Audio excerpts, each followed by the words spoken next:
Hello and welcome to episode 13 of the Daily Tips Show here on the Inspired Business TV channel. Now you might be thinking, oh, it's episode 13, that might be unlucky. Well, we are bringing you something very special today. Going away from the normal process, today we are going to look at how to use DFT, clarity versus focus. Now you might remember from episode 12, Sukhi just happened to mention and drop in about DFT. So that for those of you who understand it and want to really know how to use it properly, as opposed to those of you who know very little about it, you're going to find out what it's really used for.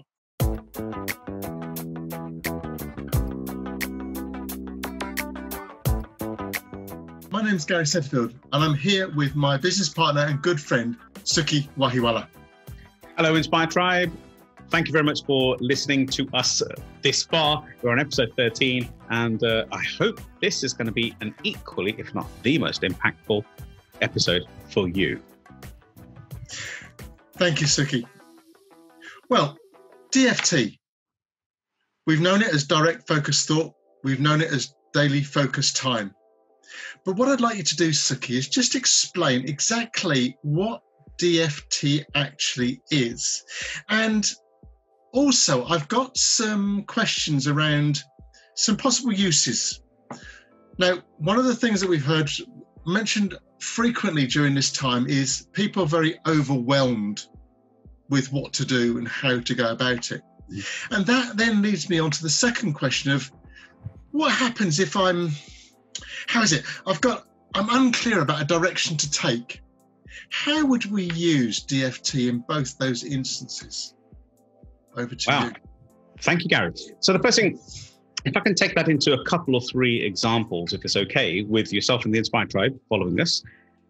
DFT itself, it is a scientific, mathematic, and emotional, spiritual process. It's basically a conscious way. It's underneath. It's one of the modules specifically that you're trained as a SynaGus method practitioner. And we've got a handful of SynaGus method practitioners on this planet, which God's gratitude and the universe's gratitude, I've created and authored the SynaGus method. We'll talk about that probably in one of the sessions as well. What is the SynaGus? So in principle, this is a tool of one of the toolboxes that's utilized. And honestly, Gary, it can be actually reframed and used in many different contexts. It's a 7-step, really it's an 8, so it's kind of like a 7-step plus 0 process that you can utilize scientifically that allows the brain to consciously and unconsciously, and then back to consciously getting clear, it can get clear and understood of which way and what direction is happening. So it's a tool that an individual can use for themselves to take control and charge of their own life. Does that help? It does indeed. So how would we use it then with regards to getting clarity? Love it. So you mentioned overwhelm a moment ago. If an individual, whoever's watching, or your client is overwhelmed, at this particular moment, their life doesn't seem as though it's functional. They can't think straight, can't coordinate properly.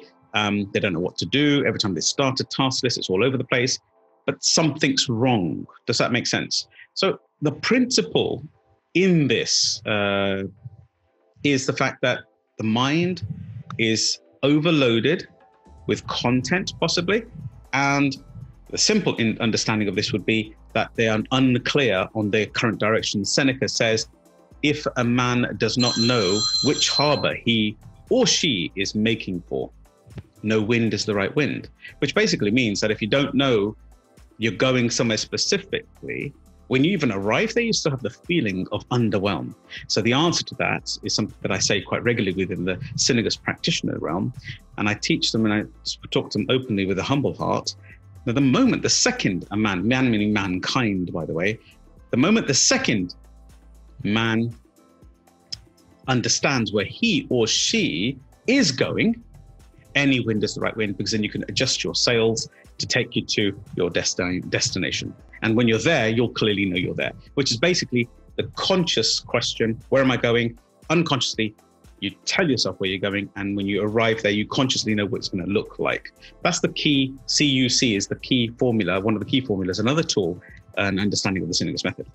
In specific DFT, what do we do with DFT? DFT, there are two algorithms. The principles are same 7 steps. They differ in step 6 only. The difference between a clarity DFT, what you just asked, and a focus DFT, they each have DFT as an acronym. For a clarity DFT, it's direct focused thought, which is still DFT method.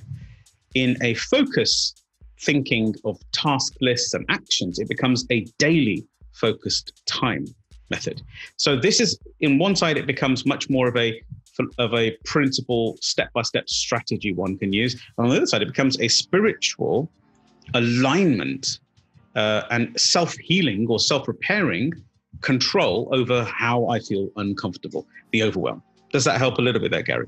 Absolutely. Thank you. Yeah.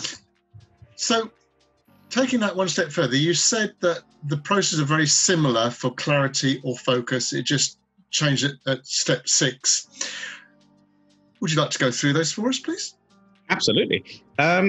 Yeah, I think the first key question here is, if I'm going to go through, I'll go through the actual 7 steps of DFT, and then I'll liken them to clarity and I'll liken them to focus, if that's okay with you. Still remembering DFT, getting it into direct focus thought or daily focused time are 2 very clear identities, okay? So, but the toolbox is the same, okay? So the first thing is, let's go through the actual steps so that you can actually outline them. You've got it recorded, and then you could always refer back to this video as often as you want, if that helps. So we call it DFT stage 0. Yeah, so DFT stage 0. DFT stage 0 is what we call constructing the inquiry question. Constructing the inquiry question is a self-inquiry. When you inquire about something, it's going to give you an answer. Yeah, so you're asking your brain a who, a why, a what, a how, or even a what if I don't do this type of question, right? So they're kind of how you frame it. So it could be something like, why would I use DFT to resolve? And then you've got to have 2 barrels. So DFT to resolve my current overwhelm. How can I use DFT to resolve my current overwhelm? What can I do to resolve my current overwhelm using DFT? It could be, what would be the outcome if I didn't use DFT to resolve my overwhelm? There's kind of 4 or 5 different versions of how you could ask the same question. It's an inquiry. But the key crux of stage 0 DFT, or DFT stage 0, sorry, is the construction of the DFT inquiry, which is basically, it must be the current challenge in essence, in action, with a who, why, what, how, or what if start. And then it must be in a context. You mustn't forget the context, because if you don't give it context, it could be a time, it could be a particular project you're working on. If you don't make the context right, this becomes a very open-ended question and doesn't give you the resolve you're really looking for. So once you've done DFT inquiry stage, DFT stage 0, I'd say half a dozen times, you'll really start to cotton onto the double sides, the 2 aspects of an inquiry question. So that is DFT stage 0. So DFT stage 1 is what we call the mind dump. And I've done it like that for jovial reasons, right? And just for a reference, there's best part of maybe 36 different psychologies and sciences that are encapsulated within the whole of the SynaGus methodology. But it's made simple, and it's easy, practical steps that you can take, bite-sized steps you can take. So stage 1 is when you've already got the inquiry, and now you have to do a mind dump. And a mind dump is something really realistic, where you have to empty your whole brain fully. Everything that's in your brain around that topic, you must be emptied. There are some rules here. The rule is, please don't try to fix the question up here. You have to trust the process. And the whole principle of the DFT the stage 1 is to empty everything from your brain onto a sheet of paper. This means everything, including, why am I doing this? I don't know if this works. I'm not fully ascribed to this methodology. I'm not sure whether Sukhi is very viable. Is this scientific? Is this mathematical? Whatever those principles are, I don't think this is going to work. Everything that comes in your brain, it must be written down. The key here is if you can imagine a thought coming past your brain, like so, that when it hits the center, it's like on your mind's screen, your mind's eye. That needs to be written down, whatever it is. Don't try to delete it up here and then you write the things that you think are relevant, because the whole process is filtration of relevance, which is where the power comes. So if I can just continue to say, Gary, that basically you must write everything down. Please trust the process. Don't fix it up here. If you end up with a DFT mind dump and you've got 11 things written down, it's clear that you didn't trust the process and you've tried to fix it up here. All of the stuff that I'm confused, I'm not clear, all of that needs to be down there as well. Does that help a little bit? Does indeed, Sukhi, does indeed. So we've done state 0, we've done state 1. What comes next? Yeah, so stage 1 is to mind dump. And in stage 1, just to confirm a little bit further before I move on to stage 2, DFT stage 2, you must understand something clear, that you're trusting the process, you're emptying your brain. There's going to be a lot of peripheral shrapnel thoughts that are going to come out onto that piece of paper. That's fine. That's exactly what we're looking for. The rule here is if you're a list maker, stay with a lined piece of paper in portrait mode and write the DFT question along the top, and if you need to jog your brain, go for that question again and empty your brain once again. Just keep writing, keep writing. The aim for this would be the aim of this is basically to be relentless with yourself, which means that you're constantly writing until you hit what we classify as a mind block. The mind block is something that you, moment where you're not right clear or what you're trying to write next. That's classified as a mind block. So you're going to go through 2 mind blocks and I'm going to stop at the 3rd mind block. What does that mean? That means you're writing, you're answering, lots of rubbish comes out, as well as good quality information, and you're erring. Once you've got that erring, you have to write, the key to get past the mind block is to keep writing anything that's in your brain. I'm in a mind block, I'm this, and you can only write it so many times before your brain starts to jig yourself back into flow. You'll start to answer again, you get to the 2nd mind block, do the same again, and when you hit the 3rd, you stop, you put your pen down. By the way, this is a pen and paper exercise. If you are an individual who's a diagram drawer, something like a flow chart drawer, then pop the inquiry, turn your page sideways into landscape and pop the inquiry in the middle, and then just keep filling it as your brain empties. And keep emptying. You have to be relentless at this particular point to go through 2 mind blocks and then stop. This then leads us to stage 2 DFT. Stage 2 DFT is very specific and very important. After you've hit the end of stage 1, is you have a 60-second break, maximum 3 minutes. This doesn't mean you get up and start making a cup of coffee because it will distract your brain from the core process. It just basically to give yourself that little split-second relief from the current task. What this does is it reboots the RAM, and it allows you to get all of your thoughts processes back to being a little bit more conscious as opposed to being unconscious in the question inquiry stage. So that's DFT stage 2. We move on to DFT stage 3. This is really simple and easy. Most of your writing will be written in color black. We're going to, by the way, at this particular point, I want to share with you, we are going to launch a complete new series, which is all going to be sitting around the principles of DFT. It's going to be called the DFT Show. Both Gary and myself are going to host it. And we're going to go deep into each one of these aspects so you can get some clear knowledge on this as well. So be awaiting for that. Keep in touch. Please do subscribe to my channel here and do hit the bell icon. And please, if you can, support us by commenting and liking. It really helps get the message out to a wider audience. And in future, what we'll do is when we launch the DFT Show, you'll all get it. Going back to stage 2. In stage 2, what we've got is you've got a full page, you've got a free brain, and you're going to come back to stage 2. Most of this is written in what we classify as black pen. Always advise you to write in black pen and then work it backwards. You need a black and a red pen. And then you need, if possible, you need a black, red, and a green pen. So the whole DFT to start off with is your rest colors in black.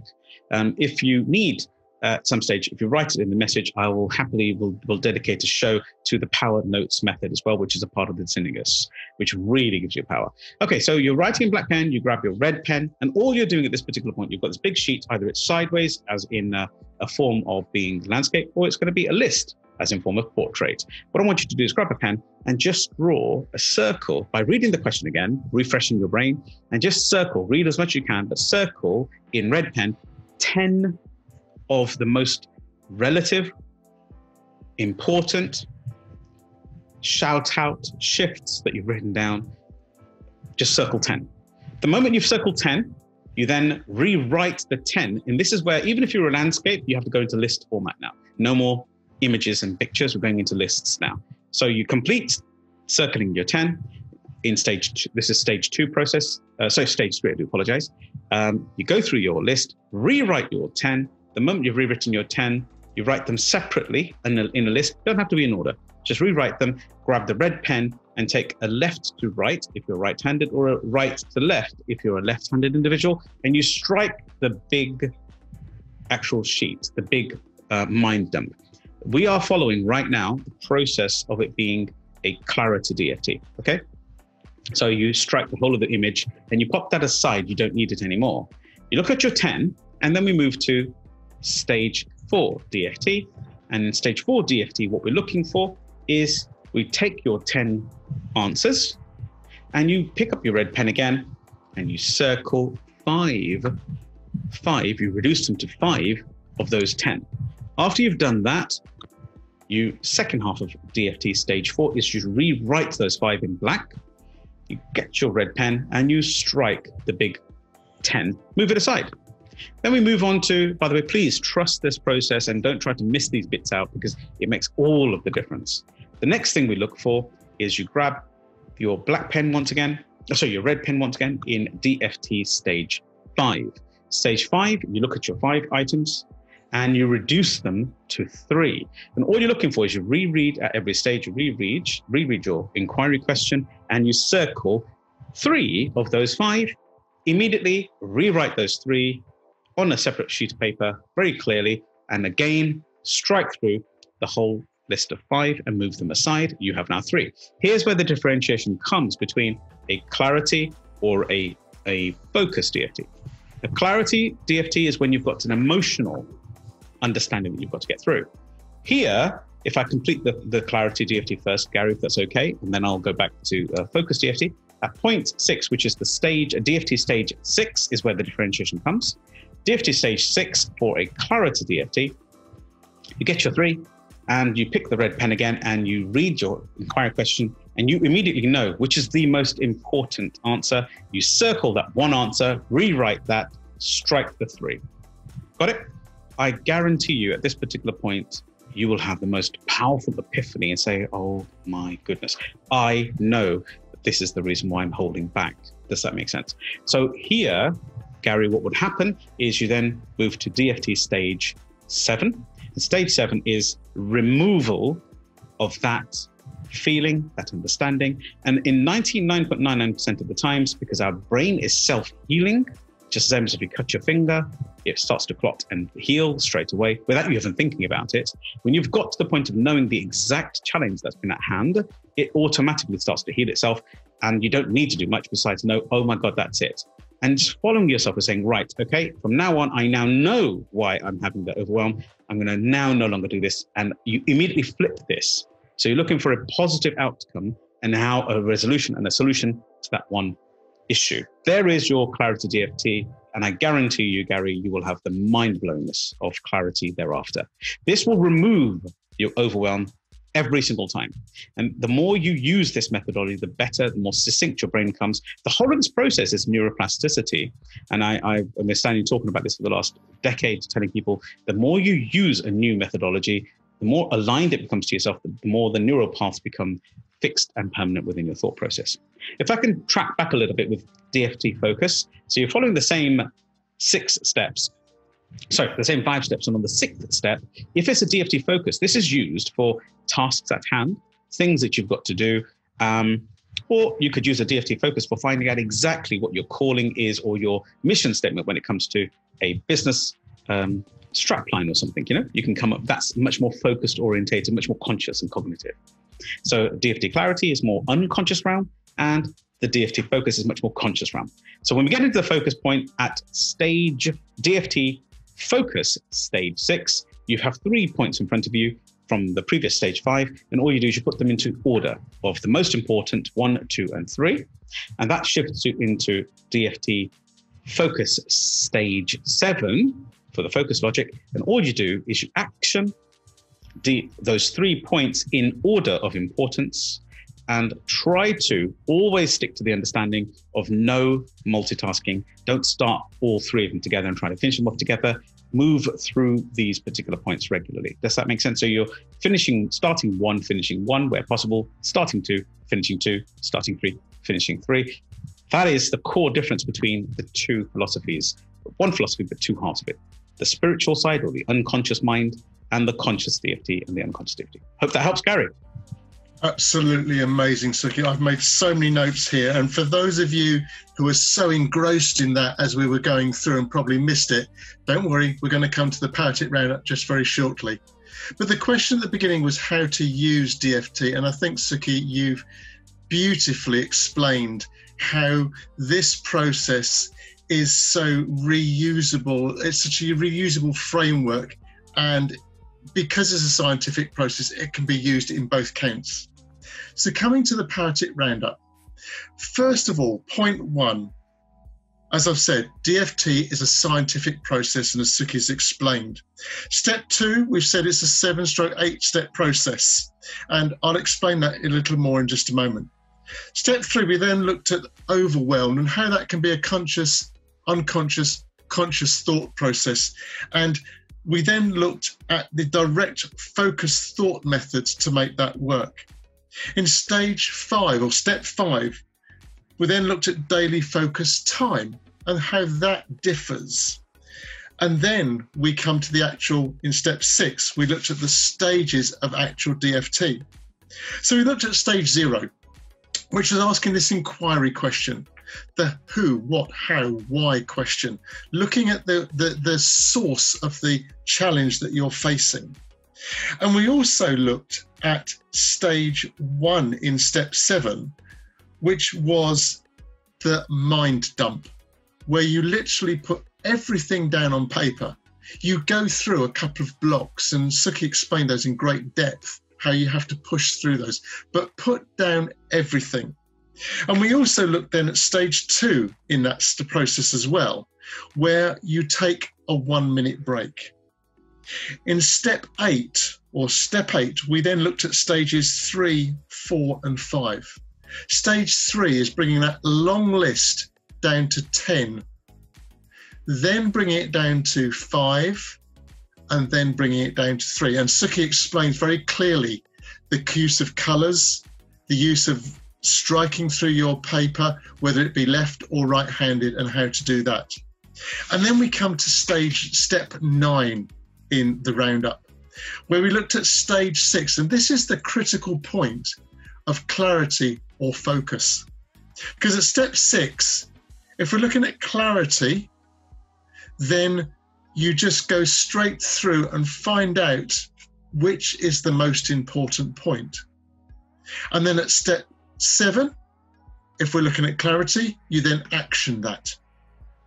Whereas in step 10, we go back again to stage 6 in the focus realm of DFT.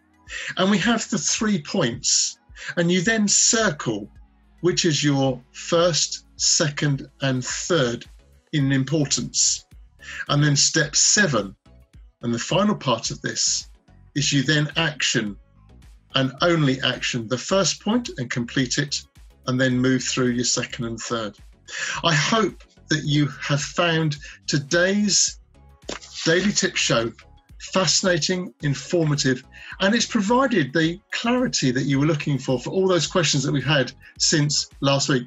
Please do comment below for any questions that you might have. We will get back to you. And please, if you want to look at sukhiwahiwala.com/events for upcoming workshops on DFT. But remember, folks, please do follow Sukhi on his official social media channels, YouTube, Facebook, Instagram, and Twitter. Like, subscribe, and remember to share these shows with your friends. Have a wonderful day. Take care. See you next time. Bye.